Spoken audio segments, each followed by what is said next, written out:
আলহামদুলিল্লাহ রব্বিল আলামিন ওয়াসসালাতু ওয়াসসালামু আলা খাতামিন নাবিয়্যিন আম্মা বা'দ ফাআউযু বিল্লাহি মিনাশ শাইতানির রাজীম বিসমিল্লাহির রহমানির রহিম আসসালাতু ওয়াসসালামু আলাইকা ইয়া রাসূলুল্লাহ ওয়া আলা আলিকা ওয়া আসহাবিকা ইয়া হাবিবাল্লাহ আসসালাতু ওয়াসসালামু আলাইকা ইয়া নবিয়াল্লাহ ওয়া আলা আলিকা ওয়া আসহাবিকা ইয়া নূরাল্লাহ। মাদানী চ্যানেলের দর্শক শ্রোতা, আসুন আমরা আজ শ্রবণ করব আমার গোসে পাক রহমতুল্লাহি তাআলা আলাইহি এর অভ্যাস মুবারক, চরিত্র মুবারক কেমন ছিল। আল্লাহু আকবার। আসুন তারই পূর্বে একটা দুরুদে পাকের ফজিলত আমরা শ্রবণ করে নিই। নবী করিম রউফুর রহিম হুজুরপুর নূর সাল্লাল্লাহু তাআলা আলাইহি ওয়াসাল্লাম ইরশাদ করেন, ইয়া আইয়ুহান নাসু আজাকুম ইয়াউমাল কিয়ামাহ মিন আহওয়ালিহা ওয়া মাওয়াতিনিহা, অর্থাৎ হে লোকেরা, নিশ্চয় কিয়ামতের দিনের ভয়াবহতা এবং হিসাব নিকাশ থেকে তাড়াতাড়ি মুক্তিপ্রাপ্ত ব্যক্তি সেই হবে আকসারুহুম আলাইয়া সালাতান ফি দারিদ দুনিয়া, যে তোমাদের মধ্য থেকে আমার প্রতি দুনিয়ায় অধিক হারে দুরূদ শরীফ পাঠ করবে। সুবহানাল্লাহ সুবহানাল্লাহ। প্রাণপ্রিয় মাদানী চ্যানেলের দর্শক শ্রোতা, আমরা শ্রবণ করেছি রাসূল পাক সাল্লাল্লাহু আলাইহি ওয়াসাল্লামের উপরে দুরুদে পাক পাঠ করার কেমন ফজিলত। আল্লাহ পাক আমাদেরকে অনেক বেশি থেকে বেশি দুনিয়ার মধ্যে রাসূল পাক সাল্লাল্লাহু আলাইহি ওয়াসাল্লামের উপরে দুরূদ শরীফ পাঠ করার, কাল কিয়ামতের কঠিন মুহূর্তে খুবই দ্রুততার সাথে হিসাব নিকাশ থেকে মুক্তি পাওয়ার তৌফিক দান করুক, আমিন। সল্লু আলাল হাবিব সাল্লাল্লাহু তাআলা আলা মুহাম্মদ সাল্লাল্লাহু আলাইহি ওয়াসাল্লাম। আলহামদুলিল্লাহ, আমরা আজকে গোসে পাক রহমতুল্লাহি তাআলা আলাইহি এর মহান পবিত্র চরিত্র এবং অভ্যাস সম্পর্কে আমরা আলোচনা শ্রবণ করব। আসুন সর্বপ্রথম আমরা একটি ঘটনা শ্রবণ করে নিই।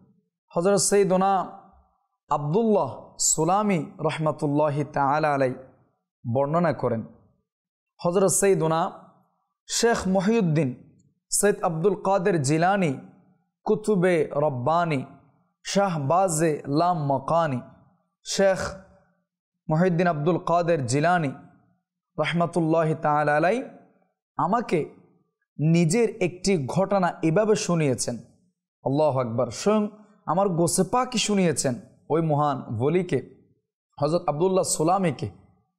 যখন আমি শহরের একটি মহল্লা কুতুবিয়া শরিকেতে ছিলাম, তখন আমার কয়েকটি দিন এমনভাবে অতিবাহিত হয়েছিল যে না তো আমার নিকট খাবার কোনো বস্তু ছিল এবং না তো কোনো কিছু দিনার সামর্থ্য ছিল, না তো কোনো কিছু কেনার সামর্থ্য ছিল। এমন অবস্থায় এক ব্যক্তি হঠাৎ আমার হাতে কাগজে বাঁধা একটি পুটলি দিয়ে চলে গেল এবং আমি এর ভিতরে বাঁধা টাকা থেকে হালুয়া পরোটা কিনে মসজিদে পৌঁছে গেলাম আর কিবলামুখী হয়ে এই ভাবনায় ডুবে গেলাম যে এগুলি খাবো কি খাবো না। এমন সময় মসজিদের দেওয়ালে ঝুলানোর কাগজে আমার দৃষ্টি পড়ল। তখন আমি উঠে তা পড়লাম। তাতে লেখা ছিল, আমি দুর্বল মুমিনের জন্য রিজিকের কামনা সৃষ্টি করেছি, যেন সে ইবাদত করার জন্য এর মাধ্যমে শক্তি অর্জন করতে পারে। সুবহানাল্লাহ সুবহানাল্লাহ। তিনি বলেন, সেই লেখা দেখে আমি আমার রুমাল উঠালাম এবং খাবারগুলো সেখানে রেখে 2 রাকাত নামাজ আদায় করে মসজিদ থেকে বের হয়ে এলাম। সুবহানাল্লাহ সুবহানাল্লাহ। প্রাণপ্রিয় মাদানী চ্যানেলের দর্শক শ্রোতা, আল্লাহু আকবার। আমরা আমার গোসে পাক রহমতুল্লাহি তাআলা আলাইহি এর অভ্যাস মুবারক, ইবাদতের প্রতি কেমন অভ্যাস ছিল, ইবাদতের প্রতি কেমন তার মন ধাবিত ছিল। আল্লাহু আকবার। আমি আপনি শ্রবণ করেছি আমাদের গোসে পাক রহমতুল্লাহি তাআলা আলাইহি, আল্লাহু আকবার, ততক্ষণ পর্যন্ত খাবার খেলেন না যতক্ষণ পর্যন্ত এই অবস্থায় সৃষ্টি হলো না যে আহার করা ছাড়া দুর্বল হয়ে যাবে এবং ইবাদত করার শক্তি আর থাকবে না। যদি আমরা আমাদের অবস্থা সম্পর্কে আমরা একটু ভাবি, এটা তো আমার গোসে পাক রহমতুল্লাহি আলাইহি আপনার ইমামুল আউলিয়ার এই কারামত ছিল, ইমামুল আউলিয়ার অভ্যাস চরিত্র ছিল। অর্থাৎ আমার গৌস পাক রহমতুল্লাহ আলাই এটাই বুঝতে চাচ্ছে, আমি ততক্ষণ পর্যন্ত খাবার খাই নাই যতক্ষণ পর্যন্ত না ইবাদত করতে আমার কষ্ট হবে। অর্থাৎ আমি খাবার এতটুকু প্রয়োজন অনুপাত আমি ভক্ষণ করেছি, আমি আহার করেছি, যেন আমি আমার আল্লাহ পাকের ইবাদতের ঘাটতি না আসে, যেন আমি আল্লাহ পাকের ইবাদতটা যথাযথভাবে আমি করতে পারি। সুবহানাল্লাহ। এটা তো একদিকে ছিল আমার গৌস পাক রহমতুল্লাহ তাআলা আলাইহি এর অভ্যাস মোবারক, কিন্তু আমাদের অবস্থা কেমন? আমি আপনার মাদানী চ্যানেল দর্শক শ্রোতা, আমরা যারা শ্রবণ করছি আমরাও একটু চিন্তা করি আমাদের অবস্থাটা কেমন। আজ আমাদের অবস্থা এর পুরাটাই বিপরীত। আমরা শুধুমাত্র নফসের স্বাদের লাভের জন্য খাবার খেয়ে থাকি এবং সময়ে অসময়ে সর্বদা পেটে খাদ্য ভরতেই আমি আপনি ব্যস্ত থাকি, যেন আমরা খাওয়া দাওয়াকেই জীবনের উদ্দেশ্য বানিয়ে নিয়েছি। আরেকটু শ্রবণ করি, আবারও শ্রবণ করি, কি খাওয়া দাওয়াকে নিজেদের জীবনের উদ্দেশ্য বানিয়ে নিয়েছি। আসলে বাস্তব কথা। অথচ আমি আপনার উদ্দেশ্যটা কি ছিল? আল্লাহ পাক আমি আপনাকে কি জন্য পাঠিয়েছেন? আল্লাহ পাকই তো বলে দিয়েছেন না কোরআনে পাকের মধ্যে যে বান্দাকে আমি আল্লাহ সৃষ্টি করি নাই, কেন করেছি? শুধুমাত্র আমি আল্লাহর ইবাদতের জন্য। উদ্দেশ্য ছিল আল্লাহ পাকের ইবাদত করা। কিন্তু আমরা আমাদের উদ্দেশ্য অর্থাৎ আমাদের খাবারের এমন অবস্থা, খাবারের প্রতি এত বেশি আমরা ধাবিত, সময়ে অসময়ে ভালো খারাপ যত ধরনের খাবার আমাদের হাতের নাগালের বাইরে যায় না। আমরা মনে হচ্ছে এটা আমাদের জীবনের উদ্দেশ্য, কি খাবো ধাবো, এইভাবে রাত যাবে দিন যাবে। কিন্তু আমার গৌস পাক রহমতুল্লাহ তাআলা আলাইহি এর অভ্যাস মুবারকটা একটু দেখেন। আমরা এগুলি শ্রবণ করা মানে প্রিয় মাদানী চ্যানেল দর্শক শ্রোতা, শুধুমাত্র শ্রবণ করে যে শ্রবণ করে নিলাম আর আমাদের কানের মধ্যে শ্রবণ করলাম, দিলের মধ্যে একটু শান্তি পেল না, এতটুকুর মধ্যে আমাদের সীমাবদ্ধ থাকলে হবে না। আমাদের এতটুক পর্যন্ত আউলিয়া কেরাম রহিমাহুল্লাহুল মুবিনের জীবনী শ্রবণ করা মানে আমরা যেন তাদের চরিত্রবান হতে পারে, আমরা যেন তাদের অভ্যাস আমাদের জীবনের বাস্তব জীবনের মধ্যে আমরা বাস্তব রূপ ধারণ করতে পারি, বাস্তব রূপ দিতে পারি। আসুন প্রাণপ্রিয় মাদানী চ্যানেলের দর্শক শ্রোতা, আমরা আরেকটু শ্রবণ করি। মনে রাখতে হবে, হতে পারে অনেকবার এমনও হয়েছে যে খাবারের স্বাদে মগ্ন হয়ে খাবার এতই খেয়ে নিয়েছে যে যার কারণে ইবাদতের জন্য ওটাও কষ্টসাধ্য মনে হচ্ছিল, অলসতা ঘিরে আসছিল। আমার গৌসে পাক রহমতুল্লাহ তাআলা আলাইহি এর সাদাকায় আমাদেরও যদি পেটের কুপলে মদিনা নসিব হয়ে যেত। আল্লাহ পাক আমাদেরকে পেটের কুপলে মদিনা, দাওয়াত ইসলামের পরিভাষায় ফাউন্ডার অফ দাওয়াত ইসলামী, আমির এহলে সুন্নত, দাওয়াত ইসলামের এক কথায় দাওয়াত ইসলামের পরিভাষায় খাবার অতিরিক্ত আহার না করা, যতটুকু প্রয়োজন ততটুকু আহার করা। সাহাবায়ে কেরাম আলাইহিমুর রিদওয়ানগণ থেকেও আমরা তো এই আমলটা পেয়ে থাকি। অর্থাৎ দাওয়াত ইসলামের অতিরিক্ত খাবার গ্রহণ না করা, যতটুকু প্রয়োজন এতটুকু খাওয়া, এটাকে দাওয়াত ইসলামের পরিভাষায় পেটের কুপলে মদিনা বলা হয়ে থাকে। সাহাবায়ে কেরাম আলাইহিমুর রিদওয়ানগণ এবং আমার রাসূল পাক সাল্লাল্লাহু আলাইহি ওয়াসাল্লামের সেই সোনালী যুগের দিকে যদি আমরা একটু যাই, আমার গৌস পাক রহমতুল্লাহ আলাইহি তো সরাসরি দয়াল নবী, আখির নবী, রসুল আরবি সাল্লাল্লাহু আলাইহি ওয়াসাল্লাম থেকে ফয়েজ প্রাপ্ত। আল্লাহু আকবার। সাহাবায়ে কেরাম আলাইহিমুর রিদওয়ানগণ খাওয়ার ক্ষুধা আছে, ক্ষুধা থাকা অবস্থায় বসতেন খাবার খেতে, আর ক্ষুধা থাকা অবস্থায় খাবার থেকে বিরত হয়ে যেতেন, হাত গুটিয়ে নিতেন, হাত উত্তোলন করে নিতেন, অর্থাৎ খাবার থেকে বিরত হয়ে যেতেন। ক্ষুধা অবস্থায় বসেছে খাবার খেতে, আবার উঠেছে ক্ষুধা থাকা অবস্থায়, অর্থাৎ যেন এতটুকু আহার করতেন যেন ইবাদতের মধ্যে ঘাটতি না ঘটে, ইবাদত থেকে যেন এই মন সরিয়ে না যায়। প্রাণপ্রিয় মাদানী চ্যানেলের দর্শক শ্রোতা, আল্লাহ পাক আমাদেরকেও আমার গৌস পাক রহমতুল্লাহ তাআলা আলাইহির সাদাকায় অতিরিক্ত খেয়ে অতিরিক্ত আহার করে যেন ইবাদতের মধ্যে আমরা উদাসীন হয়ে না যাই। যতটুকু প্রয়োজন স্বল্প খেয়ে প্রয়োজন নিবারণ করে যেন আমরা সাহাবায়ে কেরাম আলাইহিমুর রিদওয়ানগণের সে অভ্যাস মুবারক আমার গৌস পাক রহমাতুল্লাহি তাআলা আলাইহির অভ্যাস মুবারকের উপর আমরা যেন আমল করতে পারি। আল্লাহ পাক আমাদেরকে তৌফিক দান করুক। হ্যাঁ, মাদানী চ্যানেলের দর্শক শ্রোতা, হযরত সাইয়্যিদুনা ইয়াহইয়া মুআজ রাজি রহমতুল্লাহি আলাইহি বলেন যে পেট ভরে, বড় চমৎকার। হ্যাঁ, মাদানী চ্যানেলের দর্শক শ্রোতা, আমরা চমৎকার একটা ওয়াকিয়া, চমৎকার একটি কোল আমরা শ্রবণ করি। আল্লাহর ওলিদের চিন্তা ভাবনা কেমন ছিল এবং তাদের এই জীবনের অভ্যাসগুলি দেখতে কেমন আমরা শ্রবণ করি। হযরত সাইয়্যিদুনা ইয়াহইয়া মুআজ রাজি রহমতুল্লাহি আলাইহি বলেন যে পেট ভরে খাওয়ায় অভ্যস্ত হয়ে যায়, অন্তর কান দিয়ে শ্রবণ করি, তার শরীরে মাংস বেড়ে যায়, এবং যার শরীরে মাংস বেড়ে যায় সে ব্যক্তি যৌন পূজারী হয়ে যায়, নাউযুবিল্লাহ। এবং যে যৌন পূজারী হয়ে যায় তার গুনাহ বেড়ে যায়, আর যার গুনাহ বেড়ে যায় তার অন্তর কঠিন হয়ে যায়, এবং যার অন্তর কঠিন হয়ে যায় সে দুনিয়ার আপদে এবং চাকচিক্যে নিমজ্জিত হয়ে যায়, অর্থাৎ দুনিয়ার ভালোবাসার মধ্যে পড়ে যায়।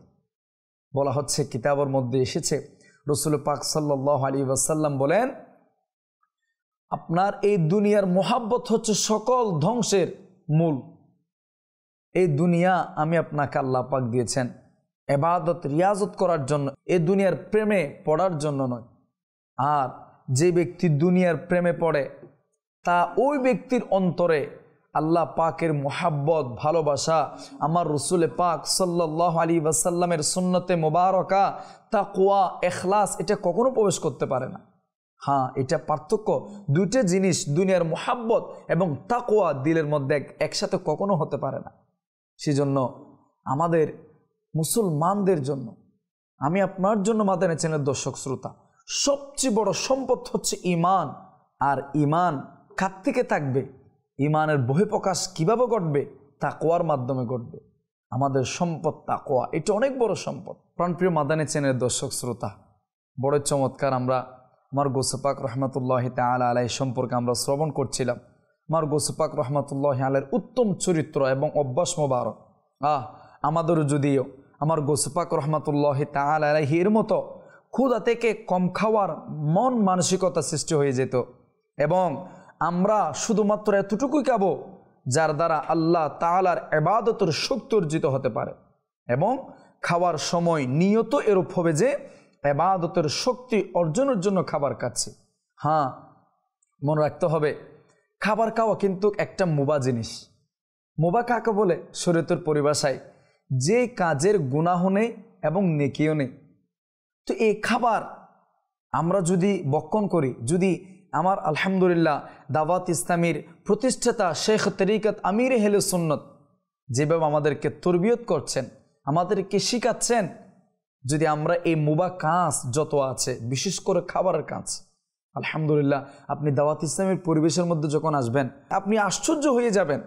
আপনি যখন আলহামদুলিল্লাহ সুন্নতের পরিবেশে যখন সবাই একসাথে এক থালির মধ্যে খাবার খাবে, তখন দোয়া পাঠ করানো হবে। দোয়া পাঠ করানোর পরে খাবারের লুকমা, আপনার লুকমাতে খাবারের প্লেটে হাত দেওয়ার আগে এটাও নিয়ত করে দেওয়া হয় আমরা এই খাবার খাবো আল্লাহ এবং তার রাসূল সাল্লাল্লাহু আলাইহি ওয়াসাল্লামের ইবাদত করার জন্য, দুরূদ পাক পাঠ করার জন্য, তাহাজ্জুদ নামাজ পড়ার জন্য, পাঁচওয়াক্ত নামাজ বাজমাত আদায় করার জন্য। কিতাবের মধ্যে এসেছে না, যে যত বেশি নিয়ত করবে ভালো কাজে আল্লাহ পাক তাকে তত বেশি প্রতিদান দান করবেন। খাবার খাওয়া তো মুবাহ, কিন্তু আমরা কি নিয়ত করি? আমরা কি খাবার খাওয়ার পূর্বে নিয়ত করা তো দূর কি বা আমরা তো দোয়াও পড়ি না। প্রাণপ্রিয় মাদানী চ্যানেলের দর্শক শ্রোতা, আমরা মুসলমান, আর আমাদের সম্পদ, আমরা মুসলমান, আমরা আশিকে রসুল, আমরা আশিকে আউলিয়া। আমার আউলিয়া কেরাম রহমাহুল্লাহুল মুবিন, বিশেষ করে ইমামুল আউলিয়া আমার গৌস পাক রহমতুল্লাহি আলাইহির সুন্নতে মুবারকা, অভ্যাস মুবারক কেমন ছিল? আসুন না আমরা আমার গৌস পাক রহমতুল্লাহি আলাইহির অভ্যাস মুবারকটা আমাদের নিজের মধ্যে করে নিই। বিশেষ করে খাবারের ক্ষেত্রে, খাবার খাবো পরে, নিয়ত করব আগে। নিয়তটা থাকবে কি? এই খাবার খাবো আল্লাহ পাকের ইবাদতের শক্তি অর্জনের জন্য খাবো ইনশাআল্লাহুল কারীম। আল্লাহ পাক আমাদেরকে প্রত্যেক খাবারের পূর্বে ইবাদতের নিয়ত করার তৌফিক দান করুন।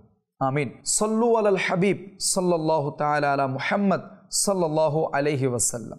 শেখ তরিকত আমির আহলুস সুন্নাত দামাত বারকাতুহুল আলিয়া গৌসে আজমের গোলামদের আখিরাতের ভাবনার মাদানে চিন্তাধারা দিতে গিয়ে বলেন, আমার শেখ তরিকত যে ওয়াসাইল বখশিশ যে নাতে পাকের আপনার লিখেছেন, নাতে পাকের ওয়াসাইল বখশিশ যে কিতাব লিখেছেন, ওইখানের মধ্যে এসেছে জবান কা आँख का और पेट का कुफले मदीना तुम लगा लो वरना महशर में पशेमानी बड़ी होगी। सल्लु अलल हबीब सल्लल्लाहु ताआला अला मुहम्मद सल्लल्लाहु अलैहि वसल्लम। আসুন গোসে পাকের আলোচনা অব্যাহত রেখে আশিকানে গোসে আজম আমির আহলে সুন্নতের দাওয়াত ইসলামের প্রতিষ্ঠাতা হযরত আল্লামা মাওলানা আবু বিলাল মুহাম্মদ ইলিয়াস আত্তার কাদেরী রাজভী জিয়াই দামাত বারকাতুহুল আলিয়া এর প্রদানকৃত গাউসিয়াইয়ের স্লোগান দ্বারা ফয়জানে গৌস আজমের আরও বরকত আমরা লুপে নেওয়ার চেষ্টা করি। सुल्तान विलायत गौसे पाक, वलियों पे हुकूमत गौसे पाक, शहबाज खिताबत गौसे पाक, फनूश हिदायत गौसे पाक। सल्लु अलल हबीब सल्लल्लाहु ताआला अला मुहम्मद सल्लल्लाहु अलैहि वसल्लम। हाँ প্রাণপ্রিয় মাদানী চ্যানেলের দর্শক শ্রোতা, আল্লাহু আকবার। আমার গৌসে পাক রহমতুল্লাহি তাআলা আলাই এর অভ্যাস মুবারক সম্পর্কে, এর চরিত্র মুবারক সম্পর্কে আমরা যতই শুনি আমাদের ততই শুনতে মন চাইবে। আমার গৌসে পাক রহমতুল্লাহি আলাইহির চরিত্র মুবারক, অভ্যাস মুবারক এত উত্তম ছিল, এত মহান ছিল। আল্লাহু আকবার। সেই গৌসে পাক রহমতুল্লাহি আলাইহির অভ্যাস মুবারকের কোন দিকে আমরা আলোচনা করব? যেদিকে যাই, যেদিকে দেখি, যেদিকে যে টপিকস, যে বিষয় নিই, সেদিকে আমার গৌসে পাক রহমতুল্লাহি আলাইহির সেই নূরানি চরিত্র মুবারক আমাদের সম্মুখে চলে আসে। আমরা সে গৌসে পাক রহমতুল্লাহি আলাইহির চরিত্র মুবারক নিয়ে আমরা কথা বলছিলাম না? আমার গৌসে পাক রহমতুল্লাহি তাআলা আলাই এমন অভ্যাস মুবারক ছিল, টানা 40 বছর এশারের ওযু দিয়ে ফজর নামাজ আদায় করেছিল। সুবহানাল্লাহ, সুবহানাল্লাহ। আমরা তো সেই গৌসে পাকের মুরিদ, আমরা তো সেই গৌসে পাকের গোলাম। আমাদের অবস্থা কেমন? এগুলি শ্রবণ করা মানে নিজের জীবনের মধ্যে বাস্তবায়ন করা। প্রাণপ্রিয় মাদানী চ্যানেল দর্শক শ্রোতা, আমার গৌসে পাক রহমতুল্লাহি তাআলা আলাইহি যেভাবে এশার ওযু দিয়ে টানা 40 বছর ফজর নামাজ আদায় করেছেন, আমরা আশিকে গৌসে পাক আমরা তো দাবি করি। কতটুকু আমরা এশারের নামাজ আমাদের ঠিক আছে, কতটুকু আমাদের ফজর নামাজ ঠিক আছে? আসুন না, শুধু কেরামত শ্রবণ করলে হবে না, এটার মধ্যে বাস্তবায়ন করতে হবে আমাদের নিজেদের জীবনের মধ্যে। আজকে থেকে ওয়াদা করে নি, যতদিন পর্যন্ত আমাদের দেহের মধ্যে, শরীরের মধ্যে রূহ থাকবে, ততদিন পর্যন্ত আমরা পাঞ্জেগানা নামাজ আমার গৌসে পাক রহমতুল্লাহি আলাইহির সদকায় আমরা আদায় করব ইনশাআল্লাহুল কারীম। আমি আপনি কি জানি, আমরা আমার গৌসে পাক রহমতুল্লাহি আলাইহির সে অভ্যাস মুবারক যদি আমাদের নিজেদের মধ্যে আমরা করতে না পারি, তাহলে আমার গৌসে পাক রহমতুল্লাহি আলাইহির সুনজর থেকে আমরা বঞ্চিত হয়ে যাব। আমার গৌসে পাক রহমতুল্লাহ আলাইহি বলেন যে আমার মুরিদ হওয়া তাদের জন্য তো আসান আছে, তাদের বেড়া পার, তাদের খুশ নসিব। কিন্তু যে বলবে, যে আমার মাদ্রাসার পাশ দিয়ে যাবে, যে আমাকে মহাব্বত করবে, যে বলবে আমি গৌসে পাকের মুরিদ, তার জন্য আমার গৌসে পাক কাল কিয়ামতের ময়দানে সুপারিশ করবে। সুবহানাল্লাহ।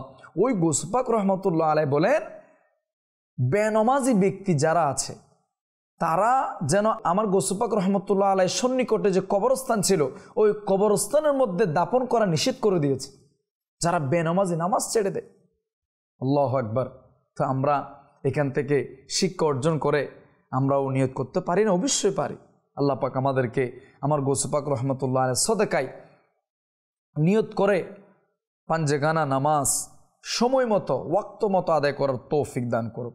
সল্লু আলাল হাবিব সাল্লাল্লাহু তাআলা আলা মুহাম্মদ সাল্লাল্লাহু আলাইহি ওয়াসাল্লাম। প্রাণপ্রিয় মাদানী চ্যানেলের দর্শক শ্রোতা, আসুন না আমরা আরেকটু শ্রবণ করি আমার গৌসে পাক রহমতুল্লাহি আলাইহির তাকওয়া অভ্যাস মুবারক কেমন ছিল। শেখ আব্বাস হিজার বিন আবদুল্লাহ হুসাইনি রহমতুল্লাহি আলাইহি বর্ণনা করেন, এক রাতে আমি বাগদাদে সৈয়দনা শেখ মুহিউদ্দিন আব্দুল কাদের জিলানী রহমতুল্লাহি তাআলা আলাইহির মাদ্রাসায় ছিলাম।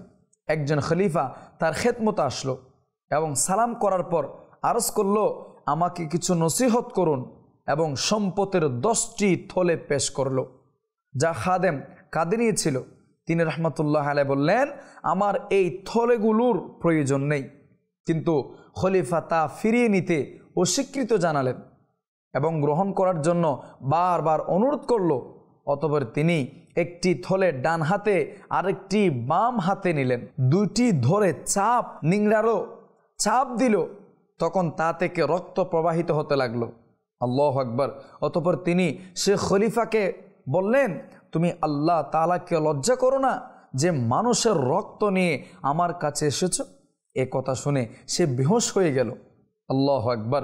প্রাণপ্রিয় মাদানী চ্যানেলের দর্শক শ্রোতা, আমরা শ্রবণ করেছি আল্লাহ পাকের নেক বান্দারা দুনিয়াবি ধন সম্পদের প্রতি উদাসীন হয়ে থাকেন। তাই তো হুজুর গোসে পাক রহমতুল্লাহ আলাই, শাহিন শাহ বাগদাদ রহমতুল্লাহ আলাই সে খলিফার সম্পদকে ফিরিয়ে দিয়েছেন এবং তার পদের প্রতি খেয়াল না করে তাকে সংশোধনের মাদানী ফুলও প্রদান করলেন। সম্পদশালীদের তোষামত করে নাই, যারা তার থেকে দুনিয়ার নিকৃষ্ট সম্পদ পাওয়ার ভাষণা রাখে। আর আল্লাহ তাআলা নেক বান্দারা অসন্তুষ্টির মাদানী সম্পদশালী হয়ে থাকেন। তাদের দৃষ্টি সম্পদশালীদের তুচ্ছ সম্পদের দিকে নয়, বরং রব্বে যুল জালালের রহমতের দিকে হয়ে থাকে। আল্লাহু আকবার। আর যদি আমরা আমাদের অবস্থার দিকে দৃষ্টি দিই, তবে আমাদের অধিকাংশই দুনিয়ার মাতাল এবং আখিরাতের প্রতি উদাসীন দেখা যাবে। বরঞ্চ আমাদের সকল শক্তি দুনিয়াবী জীবনকে উত্তম বানানোর চিন্তায় বিয়ে হয়ে থাকে। আল্লাহু আকবার। আমরা নশ্বর দুনিয়ার আস্বাদনে এতই ডুবে আছি যে হঠাৎ মৃত্যুর কারণে কবরের অন্ধকার, একাকিত্বে থাকা, মুনকার নেকিরের প্রশ্নের উত্তর দেওয়া থেকে একেবারে আমরা উদাসীন হয়ে গিয়েছি।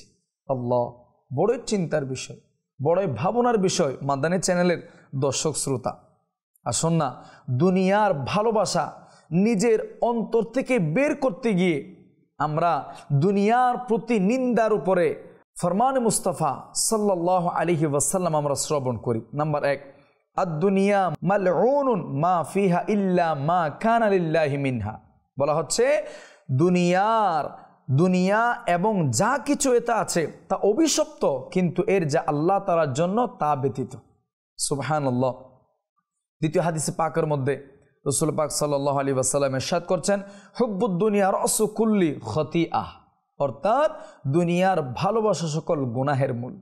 তৃতীয় নম্বর হাদিসে পাকের মধ্যে রাসূল পাক সাল্লাল্লাহু আলাইহি ওয়াসাল্লাম ইরশাদ করছেন, মা আজাবান কুল্লাল আজাবি লিল মুসাদ্দিকি বিদারিল খুলুদি ওয়া হুয়া ইয়াসআ লিদারিল গুরুর। বলা হচ্ছে সেই ব্যক্তির প্রতি অবাক লাগে যে স্থায়ী ঘর অর্থাৎ আখিরাত এর সত্যায়ন করে, অথচ সে প্রতারণার ঘরকে দুনিয়া পাওয়ার চেষ্টায় থাকে। আল্লাহু আকবার, আল্লাহু আকবার। মাদানী চ্যানেলের দর্শক শ্রোতা, আমরা শ্রবণ করেছি এই দুনিয়ার ভালোবাসা কেমন মারাত্মক হয়ে থাকে, কেমন ক্ষতিকারক বিষয় হয়ে থাকে। এই দুনিয়ার ভালোবাসা এটা সকল মন্দের মূল, সকল খারাপের মূল। আমরা শ্রবণ করেছি সকল গুনাহের মূল। এই দুনিয়ার ভালোবাসা সকল গুনাহের মূল। আল্লাহ পাক আমাদেরকে দুনিয়ার ভালোবাসা থেকে মুক্তি পেয়ে আখিরাতের ভালোবাসা, আল্লাহ রসুলকে ভালোবাসার, আউলিয়ায়ে কেরামের পদঙ্গ অনুসরণ করার তৌফিক দান করুক। আমিন। সল্লু আলাল হাবিব সাল্লাল্লাহু তাআলা আলা মুহাম্মদ সাল্লাল্লাহু আলাইহি ওয়াসাল্লাম। প্রাণপ্রিয় মাদানী চ্যানেলের দর্শক শ্রোতা, আমরা শ্রবণ করছিলাম আমার গৌসে পাক রহমতুল্লাহি আলাইহির উত্তম চরিত্র এবং অভ্যাস মুবারক। আমার গৌসে পাক রহমতুল্লাহি আলাইহির অভ্যাস মুবারক। আল্লাহু আকবার। আমার গৌসে পাক তো সেই গৌসে পাক যিনি রাত্রে 1000 নফল নামাজ আদায় করতেন এবং এক এক রাকাতে এক এক কোরআন খতম দিতেন। 25 বছর জঙ্গলের মধ্যে পাতা খেয়ে খেয়ে সাধনা করেছেন, আল্লাহ পাককে রাজি করেছেন। আমরা একটু আগে প্রথমে আমরা ঘটনা শ্রবণ করেছি। আমার গৌসে পাক রহমতুল্লাহি তাআলা আলাইহি এর মোবারক জীবনীর মধ্যে, উত্তম চরিত্রের মধ্যে যদি আরেকটু আমরা দেখি, বলা হচ্ছে একবার হুজুর গৌসে পাক রহমতুল্লাহি আলাইহি এক ব্যক্তিকে কিছুটা বিষণ্ণ ও চিন্তিত দিকে জিজ্ঞেস করলেন, তোমার কি হয়েছে? সে আরজ করলো, হুজুর দজলা নদী পার হতে চেয়েছিলাম, কিন্তু মাঝি ভাড়া ছাড়া নৌকায় বসতে দিল না এবং আমার নিকট কিছুও নেই। এই সময় একজন ভক্ত হুজুর গোসে পাক রহমতুল্লাহি তাআলা আলাইহির সম্মানিত খিদমত উপস্থিত হয়ে 30 দিনার সোনার মুদ্রা উপহার স্বরূপ পেশ করলেন। তখন তিনি রহমতুল্লাহি আলাইহি সেই 30টি দিনার ওই ব্যক্তিকে দিয়ে বললেন, যাও এই 30 দিনার সে মাঝিকে দিয়ে দিবে এবং বলে দিবে ভবিষ্যতে কোনো গরিবকে নদী পার করাতে যেন অস্বীকার না করে। আল্লাহু আকবার, আল্লাহু আকবার। আমার গোসে পাক রহমতুল্লাহি আলাইহি নিজেকে গরিব মিসকিনদের জন্য, নিজেকে উম্মতে মুহাম্মদের জন্য, আল্লাহ পাকের বান্দাদের জন্য কেমনভাবে বিলিয়ে দিয়েছেন। 30 দিনার স্বর্ণ মুদ্রা দিয়ে দিয়েছেন। কেন? যেন গরিব মিসকিন যারা আছে নদী পার হতে যেন তাদেরকে আর কোনো বাধা না দেয়, নদী পার করে দেওয়ার ক্ষেত্রে যেন পিছপা না হাঁটে। প্রাণপ্রিয় মাদানী চ্যানেল দর্শক শ্রোতা, এটাকে বলা হয় আপনার উম্মত মুহাম্মদের প্রতি আল্লাহ পাকের বান্দাদের প্রতি বিশেষ দয়া দেখিয়েছেন, ইসার করেছেন, উৎসর্গিত করেছেন। আমাদের কি এটা আছে? আমরা কি আমার অন্য মুসলমানের জন্য, আমার মুসলমান ভাইয়ের জন্য, অন্য মানুষের জন্য কি আমি এমন উদার হতে পেরেছি? আমার গোসে পাক রহমতুল্লাহি আলাইহি এই উদারতা সদকা আল্লাহ পাক আমাদেরকে তৌফিক দান করুক। কিতাবের মধ্যে এসেছে সকল যত ফরজ ইবাদত আছে, সকল ফরজ ইবাদতের পরে সবচেয়ে উত্তম আমল, আল্লাহ পাকের দরবারে পছন্দনীয় আমল হচ্ছে একজন বান্দার দিল খুশি করা, মুসলমানের দিল খুশি করা। আল্লাহু আকবার। ফরজ ইবাদতের পরে সবচেয়ে উত্তম আমল। দেখেন প্রাণপ্রিয় মাদানী চ্যানেল দর্শক শ্রোতা, আমরা কি এমন ব্যবস্থা আমরা করি? আমরা কি মুসলমানের দিল খুশি করি, নাকি মুসলমানের দিল আরও আপনার ভেঙে চুরমার করে দিই? আমরা যদি আমরা ভেঙে চুরমার করে দিই তাহলে মনে রাখবেন আমরা গোসে পাকের পদঙ্গ অনুসরণ করতে পারি নাই। মুসলমানকে যদি আমরা নারাজ করে দিই, মুসলমানকে যদি অসন্তুষ্ট করে দিই, মনে রাখতে হবে আমরা এখন আমার গোসে পাকের অভ্যস্ত হতে পারি নাই। আমরা গোসে পাক রহমতুল্লাহ আলাইহি আশিক দাবি করি, কিন্তু প্রকৃত আশিকের লিস্ট আমাদের নাম ওঠে নাই। যদি আমরা ইসার করতে জানি, যদি আমরা মুসলমানের জন্য নিজেকে বিলাই দিতে পারি, আমরা উদ্ধার করে দিতে পারি, ইনশাআল্লাহুল কারীম আমাদেরও সেই গোসিয়ত আমার গোসে পাক রহমতুল্লাহ আব্বাস মুবারকের উপর আমল হয়ে যাবে। হ্যাঁ মাদানী চ্যানেল দর্শক শ্রোতা, দেখতে দেখতে সময় স্বল্পতার কারণে আমরা শেষের দিকে চলে এসেছি। ভালো থাকবেন। অনেক কথাবার্তা হয়েছে। আল্লাহ পাক আমাদেরকে যা যা বিষয়ে আমরা কথাবার্তা করেছি, কথাবার্তা হয়েছে কিতাবাদি থেকে, এই সকল বিষয়ের উপরে অল্প জীবনের কয়েকটি দিক মাত্র আলোচনা হয়েছে। ইনশাআল্লাহুল কারীম এগুলির উপর যদি আমরা আমল করতে পারি, অভ্যাস নিজেকে করাইতে পারি, আশা করা যায় দুনিয়া এবং আখিরাতে আমাদের জন্য উত্তম প্রতিদান আল্লাহ পাক আমাদেরকে দিবেন। উত্তম প্রতিদান আমাদের জন্য অপেক্ষমান। মাদানী চ্যানেল দর্শক শ্রোতা, আজ এতটুকু। ততক্ষণ পর্যন্ত আপনারা ভালো থাকবেন, সুস্থ থাকবেন। মাদানী চ্যানেল বাংলা দেখতে থাকুন। সল্লু আলাল হাবিব সাল্লাল্লাহু তাআলা আলা মুহাম্মদ সাল্লাল্লাহু আলাইহি ওয়াসাল্লাম।